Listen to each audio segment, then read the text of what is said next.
Nearly 90% of the state is in a drought, and officials say conditions are getting worse.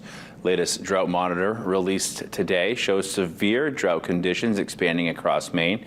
Last week, just over 10% of the state was in a severe drought. This week, almost 53% of the state is in a severe drought category. Today, the state's drought task force met virtually to discuss the current conditions and outlook across Maine. I will say, in conversations with some folks around New England, it seems we were almost playing catch up in a sense, where the conditions in the state were kind of worse than what the drought monitor was representing, I feel, especially in some areas of the state. And it's, now that it's showing that D2 severe condition across a good part of the state, maybe starting to represent what folks are seeing on the ground. While there is some relief on the way tomorrow and Saturday, officials are preparing for another dry spell next week. You can read the latest drought monitor on our website.